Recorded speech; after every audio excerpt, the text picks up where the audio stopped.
I told the AI it needs to be ready when I'm back.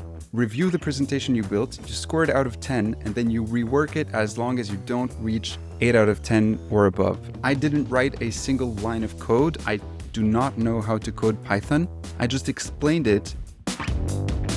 Welcome to the Executive AI Show, the podcast about concrete AI usage in the life of an executive. Let's go! Right, so this week I'm going to interview you, Madison, because what I wanted us to share is what you presented to me earlier this week. So to put a little bit of context, we run a webinar on a weekly basis in both French and in English.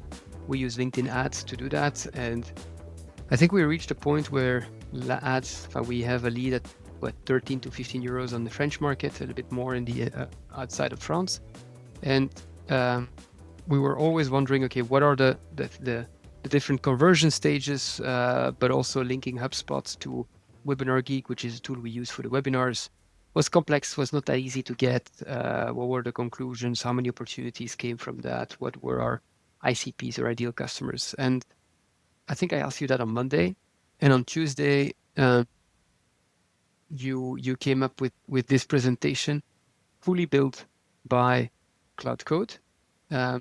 And what I'd love us to do is to walk through this presentation and then afterwards show us how you did it, because how you connect to the data from HubSpot, how the data from WebinarGeek.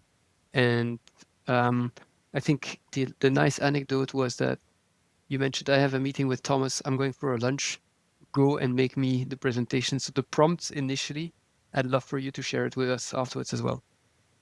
Yeah, absolutely. I can share all of that. This is the presentation that I shared, and indeed AI, so Claude Code in this case, built it absolutely from A to Z, almost without me. I guided it on what I wanted. It went, looked for the data, found the data, and created this presentation without any guidance from me at all. As Thomas said, I even left for my lunch break and told the AI it needs to be ready when I'm back. And when I was back, I opened my computer and it even opened the presentation in my browser for me. So I just opened on the presentation that was ready in front of me, and it did everything on its own while I was gone. So this is really, this really feels like the future. So just to quickly run you through some of the slides here. So this is a HTML presentation. So it's the same language as a website, which allows Claude Code to create these very easily because it's code. That's really what it was built for, compared to PowerPoints or other formats, which it can do, but not as well as this. And it's very nice because, it can build those very fast and very efficiently, and also pretty beautifully.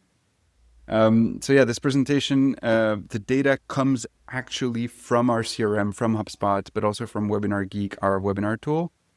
It combined all of them and came up with these numbers, which are correct. I did verify. So you can see that we have the number of sessions on the landing page that convert to a certain number of registrants. We see that 85% of those were qualified regarding our definition of what is a qualified lead. We only had 41% that showed up while we wanted above 50%, so that's an issue.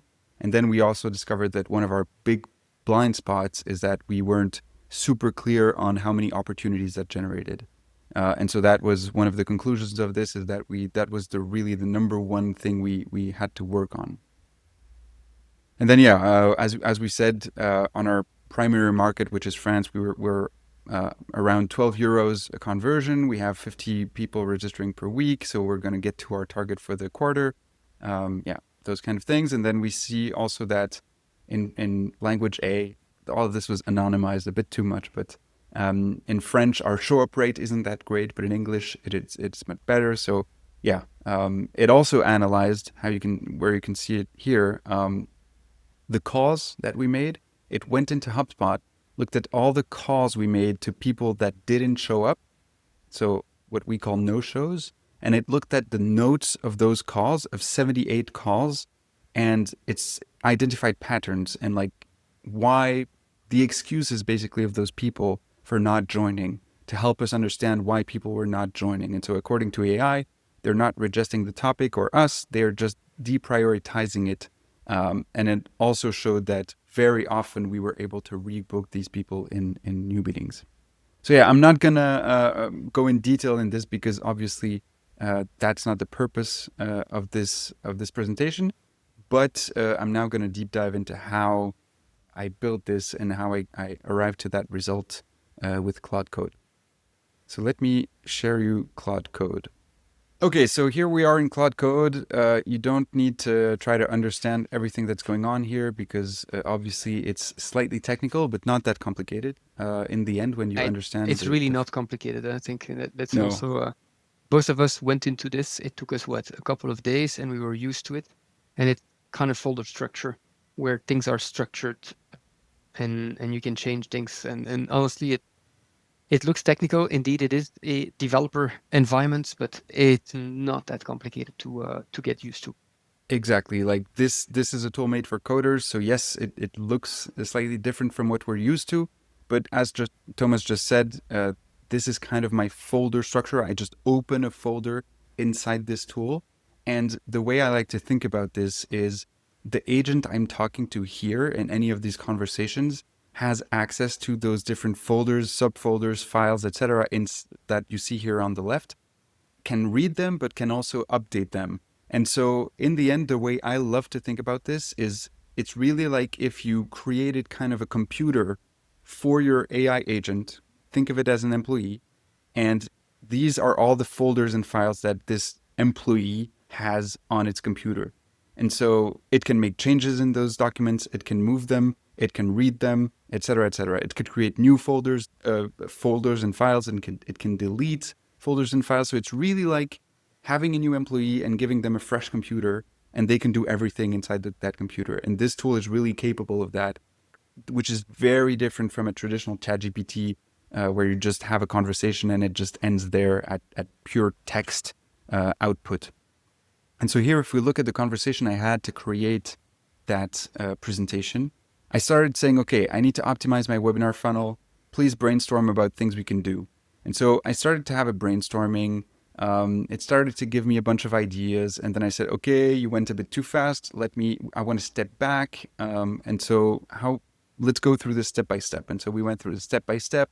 This was a brainstorming that took basically half an hour where I went back and forth. It started giving me some numbers. It started analyzing, and we'll get back into how I connected it both to HubSpot, but also WebinarGeek, our webinar tool, to get those numbers. And so, yeah, I just had a brainstorm. And so, yeah, if you can start to look at what's happening here. It's going into HubSpot. It's not super clear here, but I can tell you it's going into HubSpot and it's getting data from there. And so it's giving me more and more output and data to look at. And so, yeah, we're going through the KPIs. I'm trying to understand what's going on. It's writing an analysis document, which you can see maybe right here. Madison, maybe good to say is how does it connect? It's through something that's called an MCP. MCP is nothing else than a way for the AI tools to connect to the APIs of the tools. So basically, there's some companies who have their own MCPs, but can also build the MCP if there's a public API, and it will allow to question the AI and to find the database of HubSpot or database of WebinarGeek, and basically pull the relevant information for your report. Exactly, and it's extremely easy to connect these tools because MCP is indeed a format of a language basically for the AI to be able to talk with these APIs and to be able to talk with the tools that you use as a human every single day, like HubSpot, WebinarGeek in our case, but other tools too, obviously, Notion, Gmail, Outlook, whatever. It can connect into those and it can read data. It can also create data, modify data, etc. And it's very easy to connect. The only thing you have to do is to ask your AI agent to connect to it, and it will guide you through everything you need to do. Usually, the only thing you need to do is go into your tool, log in with your account, find a token in a specific settings page that it will guide you to find. You come back, you give it to it, you ask it to save to save that token in a specific file that is secured, that is an env file. Again, you don't need to understand the details of this. It's just that that file is completely secure, won't be uploaded to GitHub if you do that. Kind of a more technical, advanced thing, but that makes sure that your token is secure. And then it's just connected, and I can ask anytime today, talk to me, like tell me how many deals we created this month. And then boom, it can go to HubSpot, find that data, and report back to me. And so this is completely amazing, because in the past you would have to either make screenshots or type it in yourself and kind of do the back and forth between the tools like that if you wanted it to be able to do the analysis. Here, I just ask it to create reports. I ask it, okay, what are our webinar numbers? Boom, it can connect, go find the numbers for me, and also synchronize between tools. So it's looking at WebinarGeek, it's seeing that these 3 specific people have signed up, and then it's going to go into HubSpot, look at those people, understand what company they work for, understand their job title, the number of employees, et cetera, and so it can combine that data and give me extremely good reports. And so here, for example, it wrote this first report. I was like, okay, that's pretty nice. It's really starting to look good. And just so you remember, we're brainstorming here about, okay, what could we do to improve our funnel? So we're brainstorming. And then this is the prompt. I said, okay, I think we're good. This was a great brainstorming. This first part of the conversation, if I remember correctly, was around 30 minutes. And then I said, okay, I have a meeting in 1 hour with Thomas. I want to present to him all of the things we discovered during this brainstorming session. Could you help me build a nice HTML presentation that I could present to him on Google Meet? Just don't present these prioritized ideas yet, because it gave me some ideas and it made them sound as we were going to implement them. And I was like, we haven't decided yet. But so I just give it a bit of context about what I want. And then I said, he's a CEO, so he needs a presentation on CEO level, really what an executive cares about, not what marketing cares about. Don't go too much in detail, basically. And I told him, I'm going to go eat lunch now, so please work on this fully autonomously. I won't be there to answer or validate anything. So make the best assumptions if needed and get to an end result that looks perfect for you. Please include a review loop at the end where you review the presentation you built, you score it out of 10, and then you rework it as long as you don't reach 8 out of 10 or above, and you can run maximum 5 loops. I'm gone for 1 hour, so you have the time. Take all the time you need, go. And then it started working. It created a to-do list for itself to build the HTML presentation, to review it once, to maybe review it twice, and then update everything. And it started to work. It did a first review loop. It saw that it was 6.5 out of 10, not good enough for all of these different reasons. So it's reworking. Boom, it's reworking the thing. Now, 8.5 out of 10, it's happy, so it stops there. And then it opened it in my browser, and I'm ready to share. I arrived here, and I thought it was absolutely perfect. And then I just asked it later after because I then presented to Thomas. He was very impressed that AI built this on its own. And so I asked it at what time it created it. And I think I left at noon sharp. So I think it took 9 minutes, and it just built the entire thing, did 2 review loops. And this presentation that I just showed to you appeared in front of my eyes. And yeah, I mean, what else could you hope for? It's amazing. It's amazing how simple these things get. I know I'm doing the same, like in the evening. Like it's like, okay, I want this ready for tomorrow morning. I do all the prep, and then I said, okay, go ahead. And then it's gone. And next morning I have the slides, the Excel, whatever it is. And it's getting better and better. It's amazing how quickly it goes. And I think also, and that's the purpose a bit of this discussions, is people need to jump on. I mean, it took us literally, 2 days where we basically hacked together and got on that train. And then since then, it's a learning curve for sure. I mean, there's some mistakes, we share experiences and so on. But I mean, we'll share next week. I have 4 agents working 24/7 as chief of staffs. They do things, and then I use Claude Code for more of the deep thinking, the presentations, bank presentations, and other things. So yeah, I think it's really time that executives jump on board more than delegating to more junior people. And this is a very good example that is probably applicable everywhere. and these MCPs and so on, it seems frightening, but actually it's not. I mean, once you've done it once, find a geek around you and ask the questions there. That's I think the best advice I can give. Exactly. Totally aligned.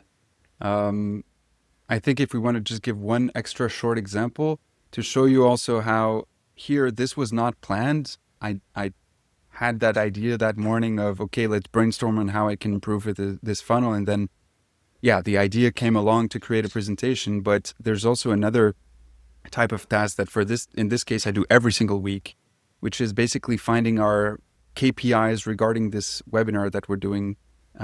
Because every week at Q7 Leader, we fill in our KPIs for the previous 7 days. And so now the only thing I have to do is say, okay, give me my webinar KPIs for the last 7 days.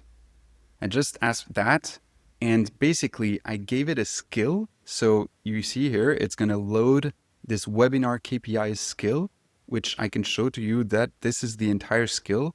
And it basically explains to it, okay, the goal here is to calculate webinar performance KPIs by fetching data directly from WebinarGeek API and enriching with HubSpot contact data. So that's kind of exactly what I explained before. It gives some information about how to do it. It then goes even into the Python scripts that it needs to execute. I didn't write a single line of code. I do not know how to code Python. I just explained it. I need a skill. I need you to be able to every week give me these KPIs. Here are the connections to the different tools. Go and find a way to make this happen. And so, okay, here I loaded the entire skill, but so boom, now it's done. It did the thing, and it can say, okay, last 7 days, February 13 to 19. So that was yesterday, the last full day. We had 62 registrants, 42% of them were ICP, and 43% of the webinars we did last week showed up. We only had 21 because one of them was canceled. But anyway, this is the result. And then, okay, there's data that I will anonymize, but it says 5 contacts need enrichment because there's no company profile. But that's it. And boom, I have my KPIs. Before this, I would go into those tools. I would add filters to say last 7 days, and then I would have to synchronize that with HubSpot to see, okay, who from that was ICP or not ICP. Now I just type it into the chat. It does all the work, gives me up-to-date data that is just perfect and synchronized across 2 tools. Amazing. I'll need to do the same for our revenue targets and so on. So I'll work on that over the weekend. Perfect, Madison. Thank you very, very much. I think it was a good session again. Next week, I'll share how we do my bots so that you know a little bit how I'm working on that end. And again, it will probably evolve by the time you see this video, but yeah, it's amazing. Thanks a lot, and talk to you next week. Thank you. Thank you for listening to the Executive AI Show. If you liked what you just heard, please give it a thumbs up and share it with someone who'd find it valuable too. See you in the next one. Have a great day.